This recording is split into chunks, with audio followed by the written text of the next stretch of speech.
Clock says 11, so we're going to go ahead and get started. Welcome. It seems like it's been a bit since we skipped last month's meeting, so it's been a bit since I've seen your faces, at least online, so welcome to the meeting. We're just going to go ahead and jump right in. The first point on allowing patrons to keep damaged items after they're paid for. What the reason this came up is because we are in the process of editing all of the documents that are on the circulation resource page. And so on the current accounting for lost and damaged items document, it talks about asking if your patron who has damaged something can keep the item, which, I mean, I can only speak for Cass County. For Cass County, if somebody's going to pay for the whole item, they get to keep that item if they want it. But before I just took that out of those documents, I wanted to see if there was any discussion. Is there something that I'm not seeing? I have an that would, issue. yeah. We rent books from McNaughton. And so whenever we weed books out, we have to send those books back to them. So if somebody, even if it's damaged or whatever, we have to send those books back to them, to that company. So You don't have holdings that are just your own? yeah, it's like we rent them. So Okay. we can keep them as long as we want, but when we're finished with them, or if we need a replacement, like we've received them damaged and then we get replacements, but we have to send that back to that company. Okay. Your whole collection or just certain things? Just the ones we get from McNaughton. We buy books from other places, but if it's McNaughton, like I have one right here.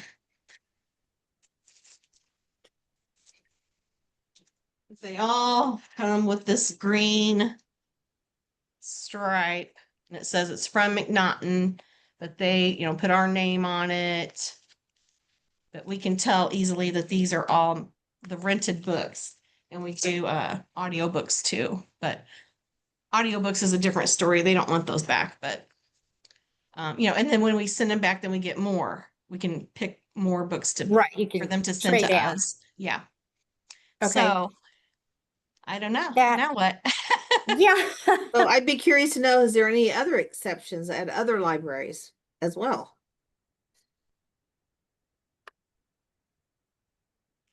I don't know of any other. I mean, this is the only one that we have, so I don't know. Lisa, I'm curious, if you return an item that has been damaged to your vendor, does the library receive back the full value of the item? They will send another book. Like we pay a subscription every year, just Okay. one big amount, and So then it we seems though order all like, throughout. would you charge a patron then for a damaged item if there's no pecuniary difference to the library? I think we put an amount on them. There's still an amount. Because my thought is that if the patron is not actually paying a damaged item cost, they can't then say, I should be able to keep this item if they've paid nothing. So if you're returning the items and then you get another item, even if the item is damaged, that's Tiffany, kind of my thinking. I don't know. We scheduled we are out. paying for it in a sense. You were just not thinking that each individual thing. Liza said she would work it.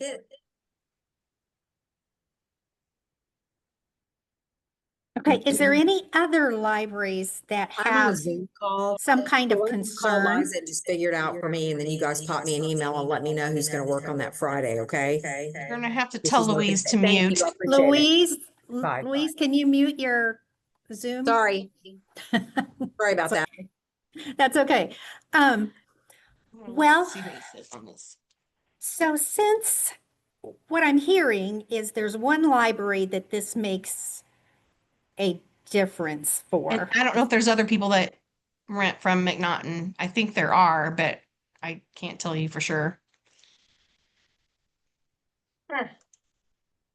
Okay, well, I'm not sure. Committee, what do you think? Do you think we take it out with the understanding that if your library has something like this where you have to get that item back? But I mean, I'm like, Heather, why would you bill somebody if you're not going to have to pay for the item? There's no loss to your library because you're getting a replacement copy of the book. I think we get a replacement copy. I'll have to check and make sure. So. Okay, Lisa, why don't I follow up with you? Let you have some time to check into that and see.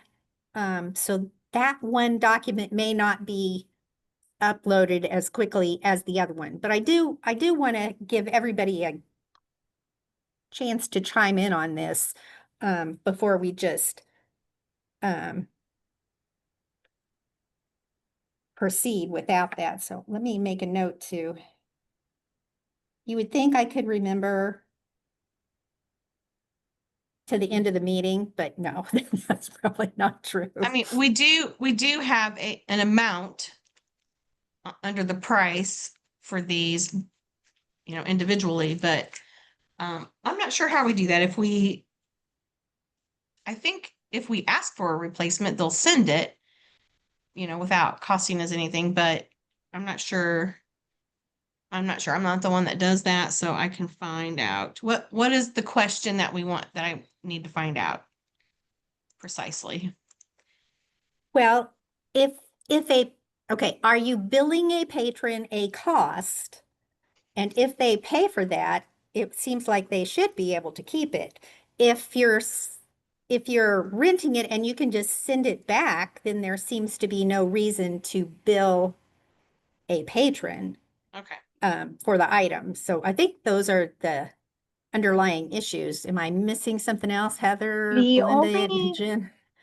scenario I can think of is there are times when patrons damage an item, but parts can be like fixed. For example, like we have, if like a patron damages a DVD, let me just use this as an example, and they've like lost or like ripped up the um, cover art, we charge them a smaller amount for just replacing that piece than the whole total cost of the item. And Sure. sometimes I have to do some like math where it's like, oh, we've totally lost the cover, but we still have the disc. Is it cheaper to pay for the item, or is it cheaper for me to bill you for the parts, the damaged parts? So that's the only scenario I can really think of. Like if it's damaged to where it's not usable anymore for us, like we cannot recirculate this, I can't put some tape on this and fix it, then it's basically we charge them the whole cost. So it makes sense for them to keep it like that. I say, I don't want that back. Like if it's been dipped in water, damaged. But there are sometimes pieces that's like, I can charge you less than the whole to replace those pieces if you want to return what you've got. Right. So yeah, this question would be is if they're paying for the whole item is kind of the where we're coming from on Gotcha. it. So in that case, I would say, yeah, you keep it because you're paying for it. Okay, well, I will check back with Lisa, and this document will probably be one that's not uploaded quite as quickly.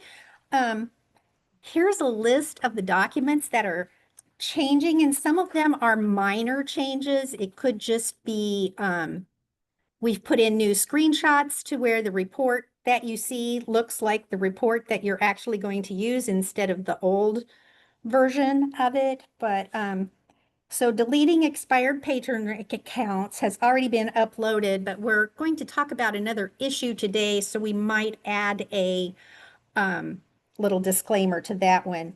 Finding shelf expired holds, circulation best practices, which used to be, we've kind of renamed it. It used to be the materials handling best practices.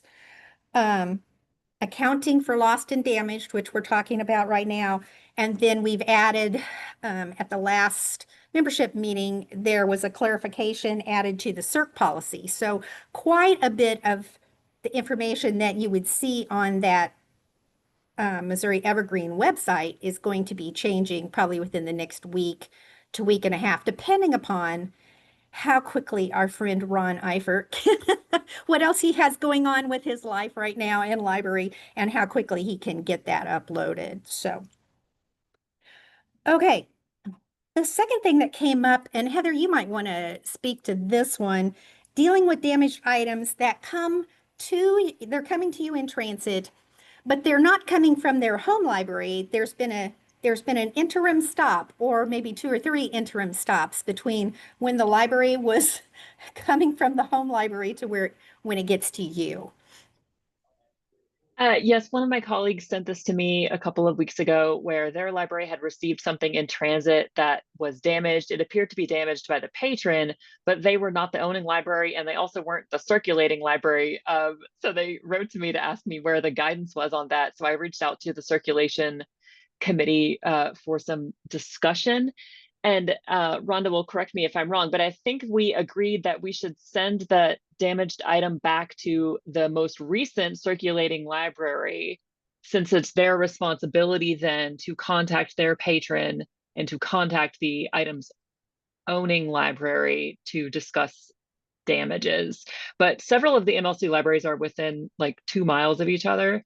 So people do borrow and return things from different locations within our area. So I'm not sure how common that would be at other libraries, but I feel certain that the MLC will see that again. So I know some libraries have a dedicated account that if you contact them, they can actually put it, like in a mending account or something like that, to where it will actually show the correct circulation location, as far as in transit or going back to the home location. It would actually show the correct things. Other libraries don't. So depending upon the library that you're dealing with, you might just have to make your own transit slip and put it attention to whoever you were talking to at that library. Does that make sense to everybody? It gets confusing the more steps it is away from, if you go ahead and give it to your patron, then it's another step away from where the real issue happened. And so, Sort of related to what you've said, and every time we have to email it, I mean, we have to email other libraries all the time. And, I know that will happen, but every time we do, there's always a delay of sometimes several hours, sometimes days if someone's out of the office.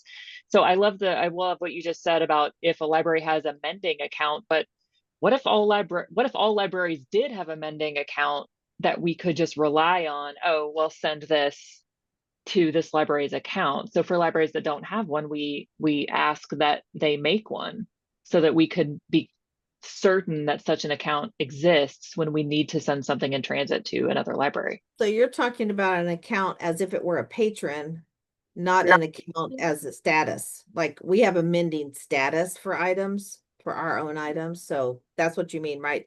Creating this patron called Yeah. mending. Yes. well, And I the don't know patron if or we would something call like it attention. mending. Yeah, it could just be like Brentwood Public Library attention, so that when you put it on hold to go to Brentwood, it would be obvious that like this is something that's coming damaged, and we're using this as a strategy so that we can not trick, but that we can make Evergreen recognize this as an item in transit to needs another help. library. That needs attention. So I have a the thought. library- Yeah. What if we had a contacts page for, like, I have a login that's like CGPL Humphrey D in Missouri Evergreen. And so I don't place like holds that I want to read on that account. That's what I use to log into Evergreen. What if we had a list of contacts for, like, if you need to send something to tech services or something like that, send it or put it on hold for this account so that it would automatically be attention to that and when they received it, they would know, oh, this isn't personally for me. This is library. I don't know if that would be feasible. Well, I had a thought too, is this where we can make use of the check-in notes as well? So that if an item goes somewhere and they scan it, that check-in note will pop up. Like I a think- check-in yeah. alert, like an Right, alert, right, item yeah, alert. yeah. I think sometimes the trick is just getting it to go in transit to the location that you want in the system. I think a check-in note to provide more information is always a good idea. And similar to what Darcy was saying, if we just had like library name plus a common word, then we wouldn't have to look at a context list because we would know that like they're all the same.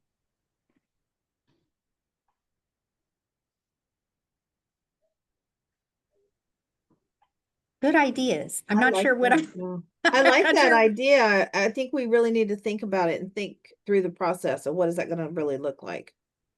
I do like it though. Okay, so we will, committee, let's think through as far as we can, the ins and outs. If any of you who are on this call but are not on the committee have ideas or opinions, feel free to email me because we're talking about something that would work for everybody here. So everybody is entitled to put in, we want all of your input on it before we would proceed. Okay. Number C, pull list and marking items missing versus canceling the hold. This came to me just through an email. And I don't know the libraries involved of what happened, but instead, when people were pulling their pull list, if they did not find the item, instead of marking that item missing or trying to retarget the item, they were canceling the hold. And okay, it's one thing if it's your patron, but it's another thing if it's somebody else's patron.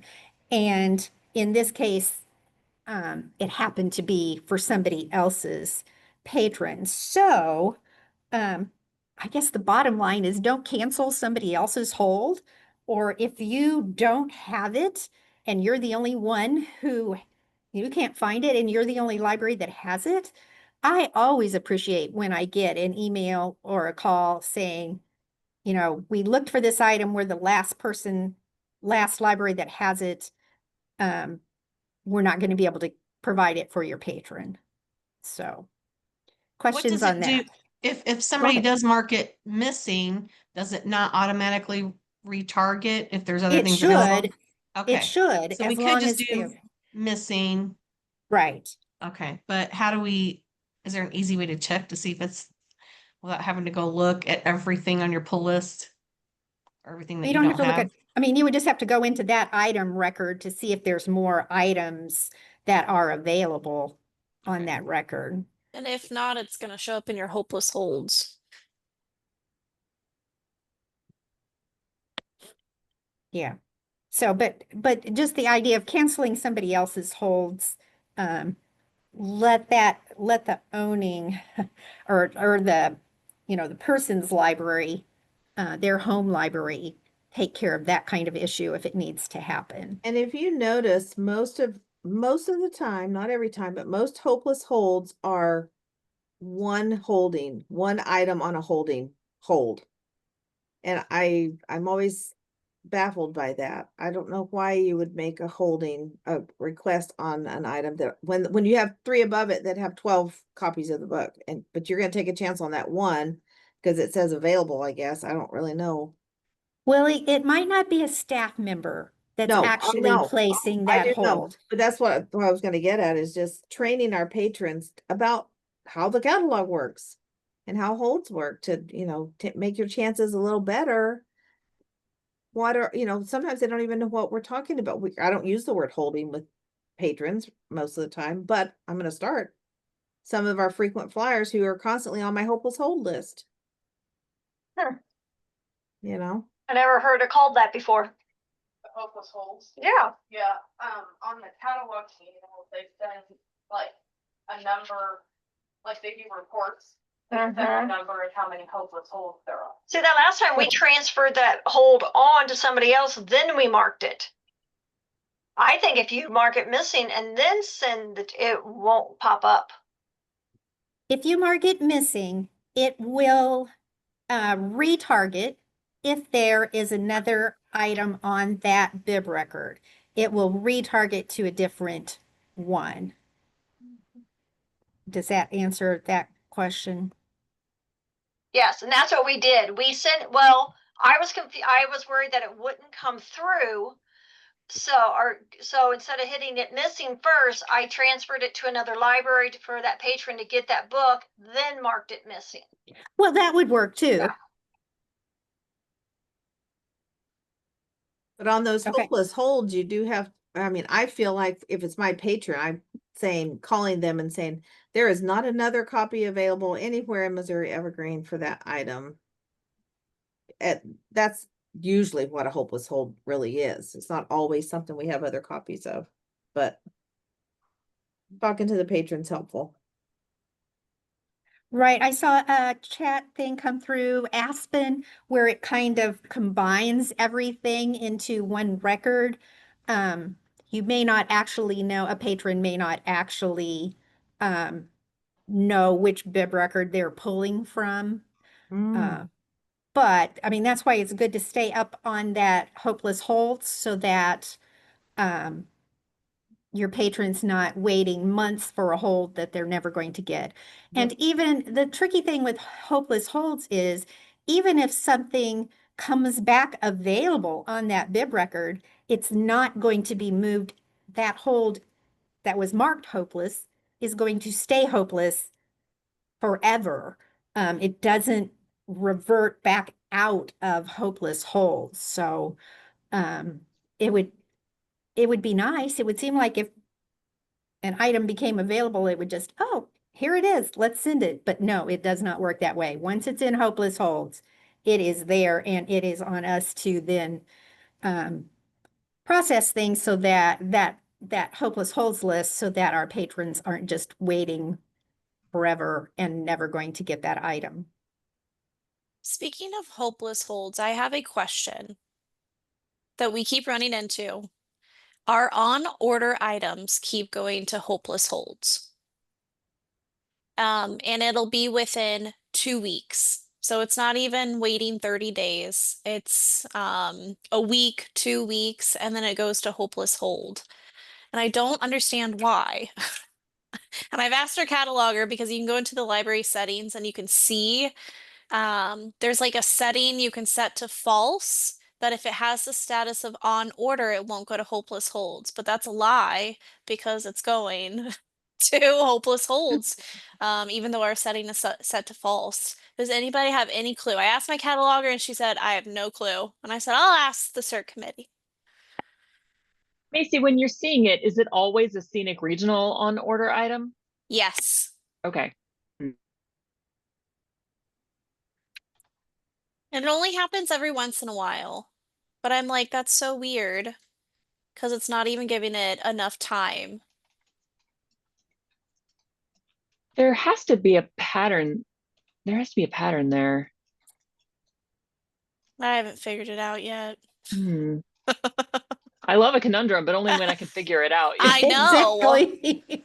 If I can't figure it out, I put it on, the end of my worry about list because I'm like, I don't know. So I just thought I'd ask everybody. But if no one knows, that's fine. I'll deal with that answer. So Hopeless Holds is, I see in the chat, is a destination that your library should be going to. You would get to it under admin, the green bar that goes across, click admin, local admin, and then hopeless holds. And that's going to get you that list of patrons. And if you're a multi-branch library, you need to do it for each branch. It's not, when I do my CAS stuff, I can't just do CAS and get the list. I have to go each particular branch. Okay, Ask a quick follow-up question because I want to make sure that Sure. I'm not accidentally doing something to anybody's stuff. Because with all the items that have gotten lost recently and some transits, Oh, I've been gosh. canceling transits. That does not cancel somebody's hold, right? That just cancels the going to and then marking it missing. Correct. Okay. I was like, I'm not canceling somebody's hold accidentally, am I? Okay, cool. Good. I just want to make sure that was right. All right.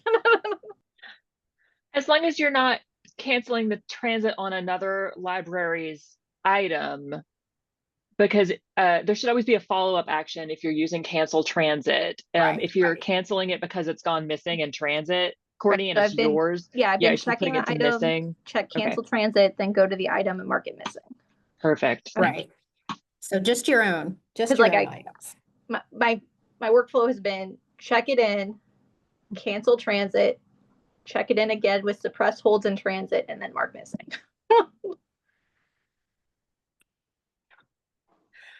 All right.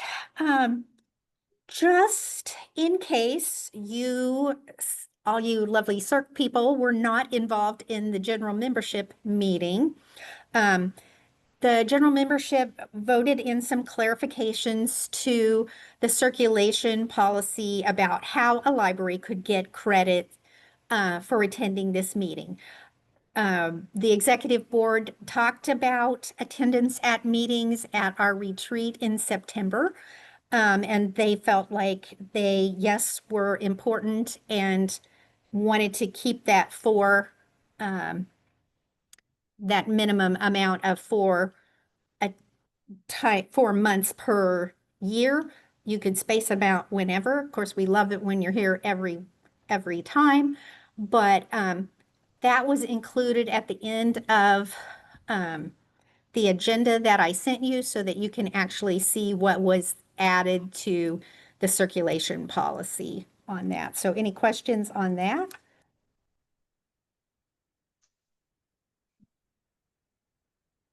Okay.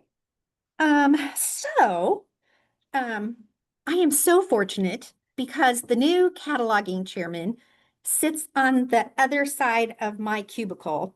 And so we go back and forth, back and forth, back and forth. So she came to me wanting my opinion, and I said, I think we should get everybody's opinion. So here we go. They are interested in, so think merging paperbacks and mass transit items. I mean, market items from the standpoint of accessibility for your patrons. Just what do you think? Should they be merged? Should they be kept separate? They're just wanting the CERC community's opinion on accessibility because we're the ones who are dealing front-facing with our patrons. For me, this goes hand in hand with the conversation that we just had about hopeless holds. And Terry was saying about patrons placing a hold on a bib where there is one item when we have several other bibs with the same title and there are many available items. So I am unequivocally in favor of merging more bibs when we can. I think it will have a positive effect for staff, for patrons. I think it will have a positive effect for transit. So I think being more flexible with our cataloging rules, I think would be a real benefit to us. I Okay, do I'm wish gonna there step was. in on Oh, go the ahead. opposite side. I cannot read mass market paperback now with my eyesight. So if it's on the same bib record, me placing a hold for a regular print and it's a mass market will not work for me. And there are many of our older patrons that can read regular hardback and don't want to deal with the heaviness of the large print. That if you put mass markets on that same bib record, then it can cause an accessibility issue for some of our patrons. But aren't we just talking about combining paperbacks and mass market or going on other like large print, regular print? What? Well, some paperback and hardbacks are already on the same record if they conform to certain. I'm not a cataloger. That's why I'm glad she sits beside me. We don't catalog our paperback, so I won't even chime in because it's not even closely, except for our patrons that would request one of these mass market things, I guess, but. In the individual item record, could they put in there paperback, hardback? Because if you go to the MARC record, if it is a combined record, it shows you both, and you have no way of knowing unless you call the library and have them go look on the shelf, which is what I advise my staff to do because we do have people that prefer paperback and or hardback. But if there is some way they could put that in the item record so that when we clicked on it, we could see, and then we have a little bit more control over what we're getting for our patron. Does anybody know one offhand I can look up and look at it to see what it looks like in the catalog right this second? Terry, I think that's a great way to go. And if you look up Adventures of Tom Sawyer, you will get something like 30 bibs. And my response to my response for patrons who enjoy a specific format like mass market, I do want to support them, but also I don't think our current catalogs, either one of them, actually make it feasible for patrons to effectively see which one is the mass market paperback. And I Like agree with you there, Heather. if I go to the catalog and say I want a mass market paperback, even as a librarian, I'm not very effective at doing it. And Right, I because was our patrons, wondering, they're just seeing the title and they're just going to place the hold if they're doing it from home. They're not going to dig in at all. and I was going to say, can they really place an individual, like, you were saying, Maisie, you were saying, to call the library and find out. Wouldn't that be like a copy level hold? And I don't think patrons can do that, right? No, that's correct. They cannot. So I mean, I wonder what impact, we're just about to go with Aspen, and I wondered what impact that might have, in terms of, would that help with, even if they're on separate records, combining them into one format? I don't know. Sort of. So it will roll things up based on format. And I know Karen Young has looked a lot at this, so she might want to chime in. And there is a setting that you can enable, which will mean that if there is a roll up of like regular print formats, that if your library owns one of those items, that bib will be on top. So it should garner the holds for your patron. But outside of that, like if there's 10 bibs in the roll up and you don't own an item on any of them, it just sort of picks the top one. And transit wise, that is not an effective way to do it. It could be pulling from across the state when there's a book sitting 20 miles away from you that would suit the patron's hold just as well.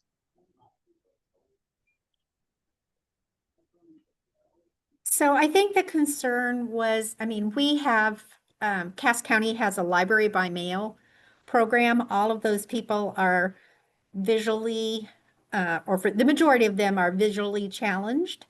And so we are the ones that are placing the hold. And so we're going in and looking for large print or a paperback that is, mass market paperback is going to have smaller print than your regular sized paperback. So I think the question is from an accessibility standpoint, I mean, they know they can merge them. That's not the question. How concerned are we with accessibility, even if we are the ones that are placing those holds for the patron? Okay, yeah, all right, yeah. What part of it? I am in a. So when you talk about accessibility, is that like other than large print, I feel like Well, some people can't hold a heavy hardback book for the amount of time that it would take to read through it. So they want a paperback. They want. gotcha. Yeah.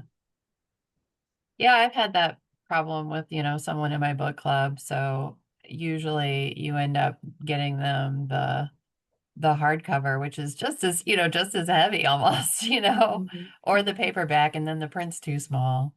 But I wonder like how often that comes up, or if there's a special like, accessibility collection that could be used instead of having to have each I don't know, each bib, maybe, I don't know.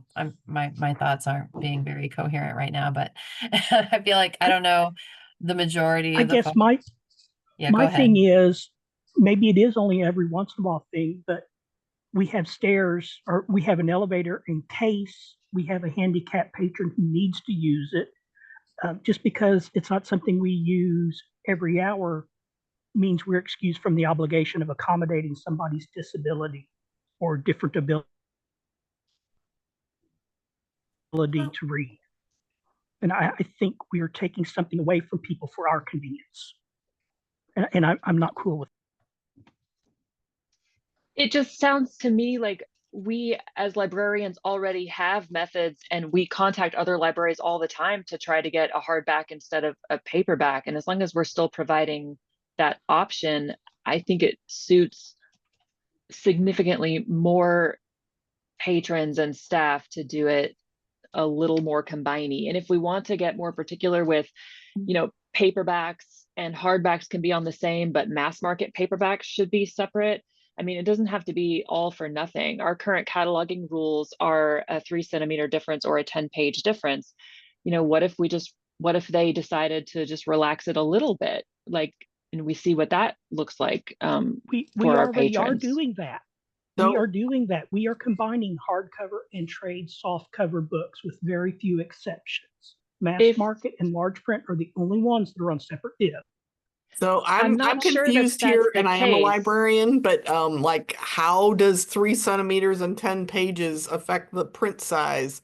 I mean, I've heard that rule and I just don't comprehend it all. How does that tell you that it's a different book?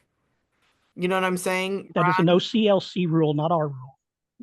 It's our catalog. The catalog should serve us. Also, I think the cataloging committee determined it's not an OCLC rule, right? I mean, OCLC No, has a different rule. our guidelines came from OCLC. But what does that have? We saw the screenshot of it in our cataloging meeting this month.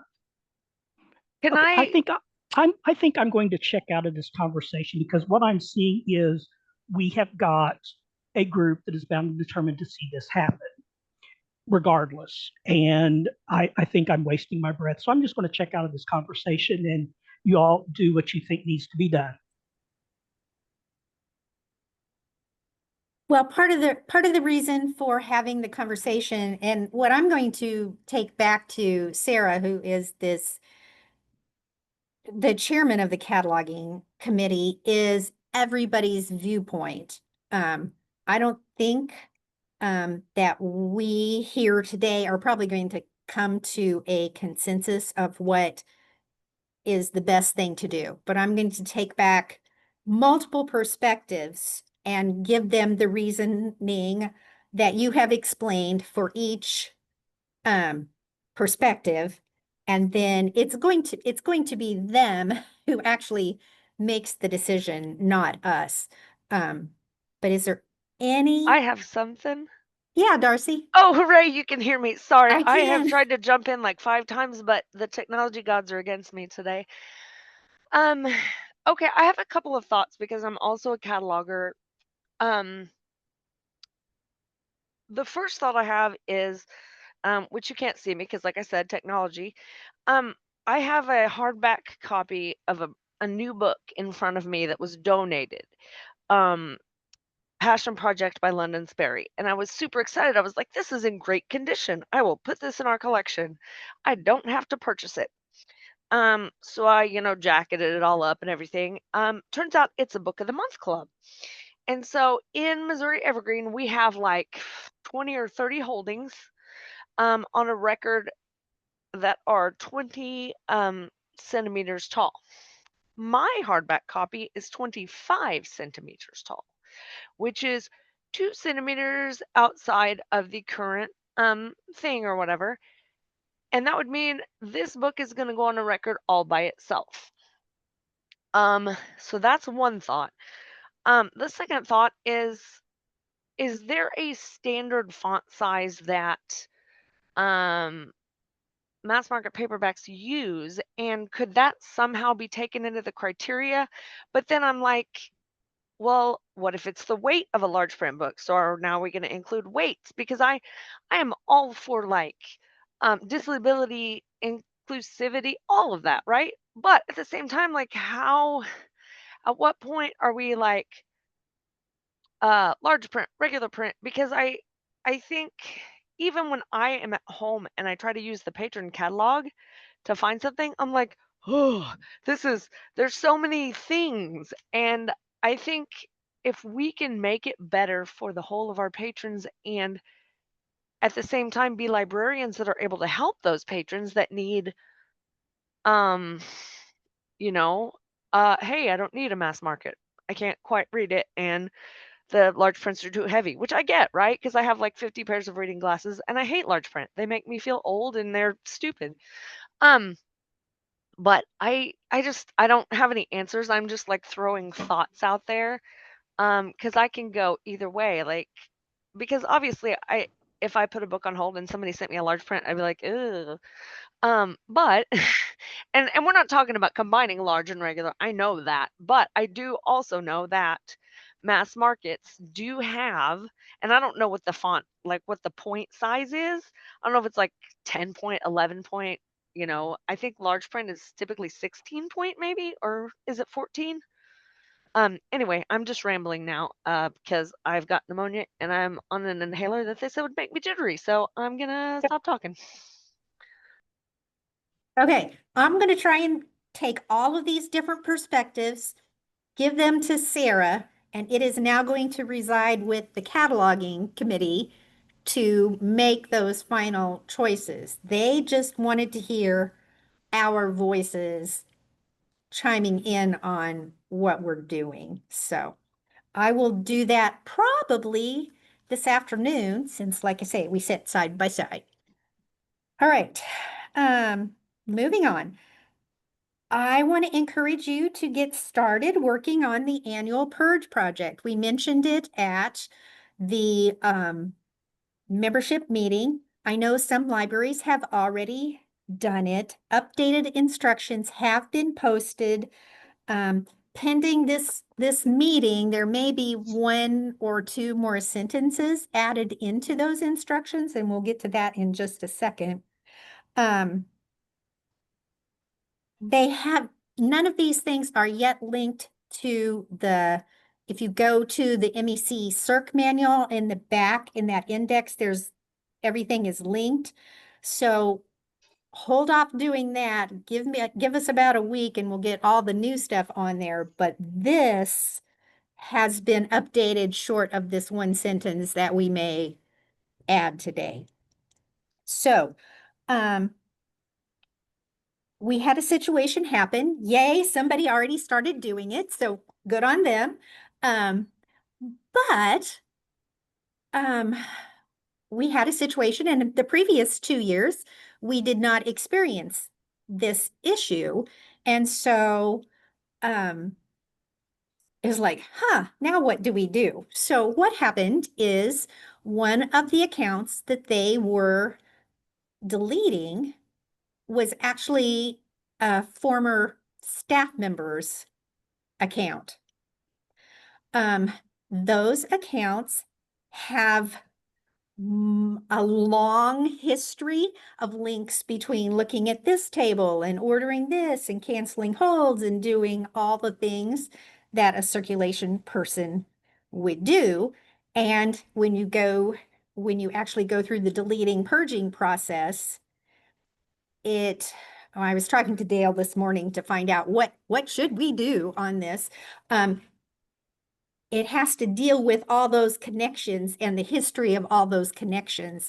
And it was bogging down the system to where reports were not going through, or at the very least, it was incredibly sluggish. And they were not deleting like large numbers. They were deleting like 250 at a time, which is pretty small of what you can do up to 1,000. So I spoke with Equinox this morning to see what their preferred solution to this might be. So the committee just kind of started out was saying, delete your patrons little by little.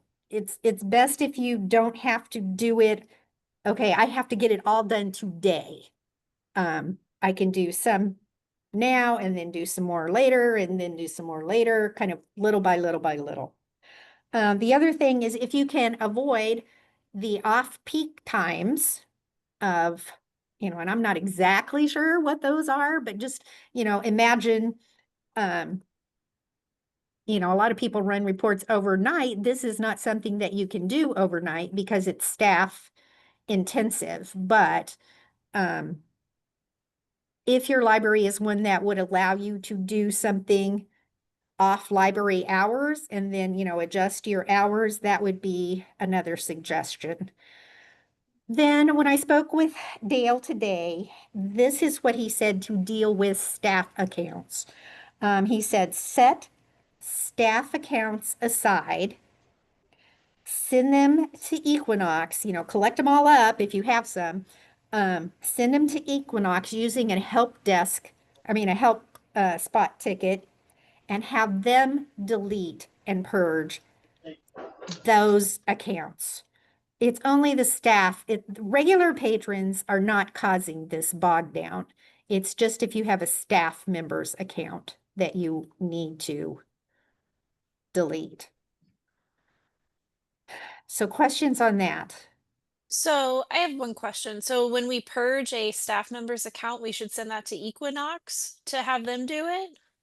Because I do that quite a bit, unfortunately. I think it's just it's the login account, right? That they use to log into Evergreen. Do you keep those separate from patron staff accounts? Does that make sense?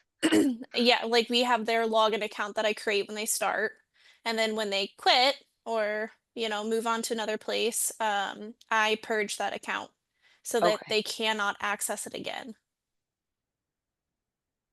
I think it totally depends on how long that account has been in use and how heavily they've been involved in circulation processes, I guess you would say, because all of that, there's bits of records all over the place. I'm not a computer person, as you all can easily tell here, but so I don't think they would mind if you did that. I don't know. I think it was the process of running that delete report with that one thing in With there. that, okay. And apparently that is what bogged it down. Okay. So you. can I I'm gonna paddle on myself because I'm the one who did the staff account. It was it was a tech services one. So somebody who is in our acquisition, she does a lot of stuff. So that is what it was. If it's a part-timer or a staff member who doesn't do a lot in records, that is somebody I think is okay to delete because I've done that since we've started Evergreen. But this one was a tech services person who was heavily in our acquisitions, and I'm the one that crashed the system. So that's what it was. So if it's just somebody who does just daily things, that it's fine. I think it's just somebody who's definitely in records a lot. That is someone that Equinox will have to do. I think too, Hey, just and Bethany, we rather that we know that there's an issue so that it doesn't happen to multiple libraries. We would rather find out about it and pass on that information. So no worries. I had gotten another comment from a member library that when they were deleting just their standard patrons, they had to be pretty patient with the process. So I think just keeping that in mind is a great reminder. Okay, so remember, we want to have these done by December 31st. I'm not sure that Colleen has set a time with Equinox in January, but last year we thought it was going to be in the middle of the month and they ended up doing it the beginning of the month. So I would say shoot for that December 31st as a hard deadline there so that whenever it works with Equinox, all of our stuff is already done. I have not set up a time with them on that. To be honest, they've had people out on vacation and I haven't had a meeting with Equinox since before our board retreat. So I have a whole list of things to talk to them about, hopefully on Friday. Okay. I'll add that to my list. All right. I don't know if there's anybody from Ozark Regional on the call, but welcome to them if they are. I put the stats, Colleen sent out the stats of what adding them to our consortium added to Missouri Evergreen. So I don't know if we're not at 5 million items, we're pretty close to 5 million items. So, if you're rounding, just say 5 million. So it's like pretty awesome. So there are multiple libraries lined up kind of in the process.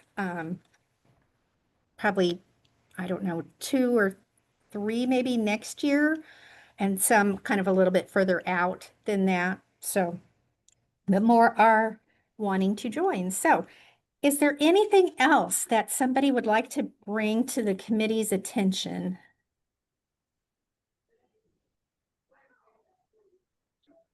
I have, it's not any big deal, but we were just talking about the patron purge.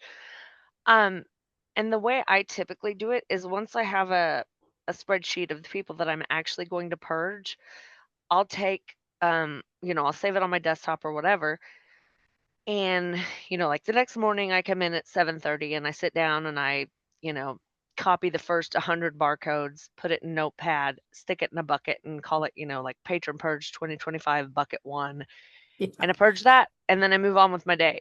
And then maybe tomorrow I'll do the second 100 or whatever. And for me, that just, then I'm not like sitting and waiting. I'm not, I just do it like I take like 10 minutes, 5 minutes a day to do that. I don't know if that would be a helpful workflow for anybody. Because I too am the type to sit down. I'm like, I'm going to get all of this done. And it never works out for me. So anyway, that's all I had. I would say one word of caution on that. Because I had this happen where it was several days, like maybe 3 days after I ran the report, and then I was going through and actually deleting.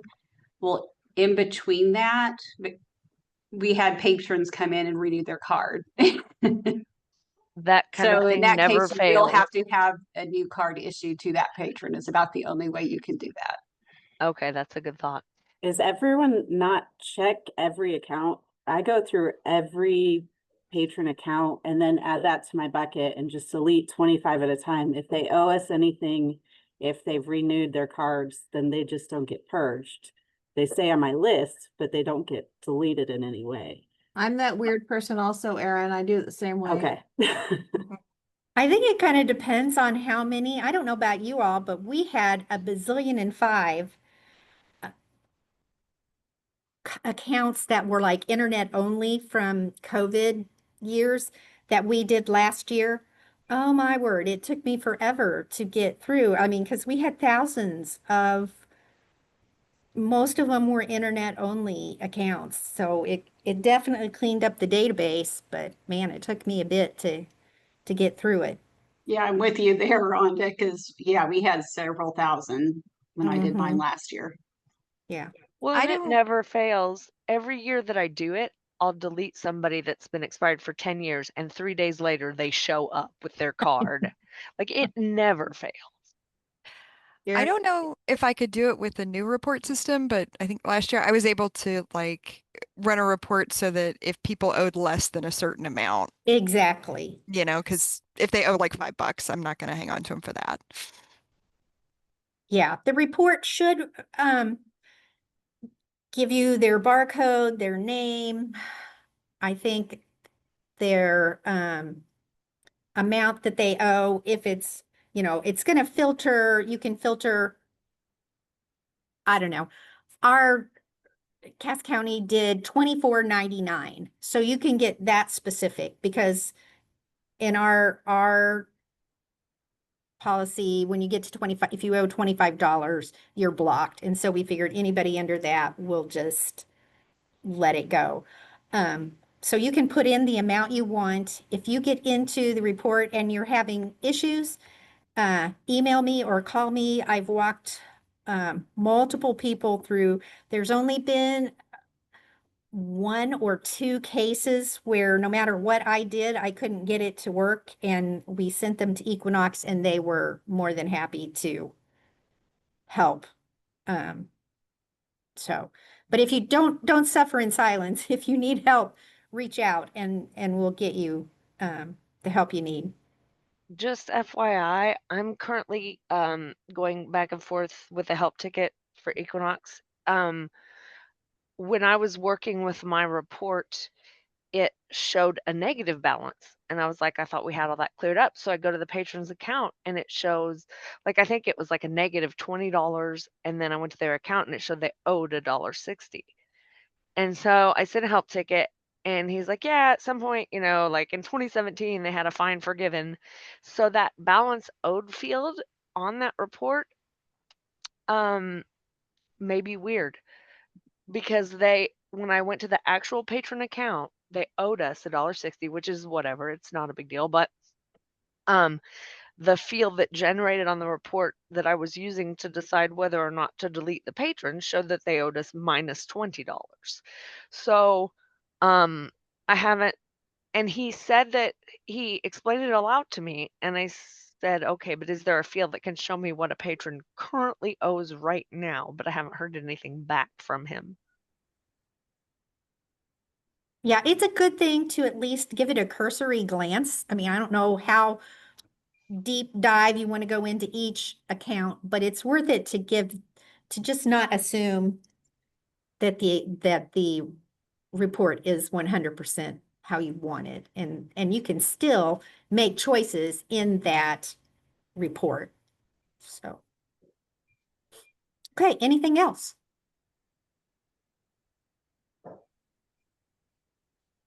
Okay, well, not hearing anything, I'm going to say I hope you all have a wonderful afternoon and thank you for attending. We will hopefully get this posted reasonably quick. It just, with lots of things changing, it might take a little bit. So just keep looking back, checking back to make sure. So have a great day.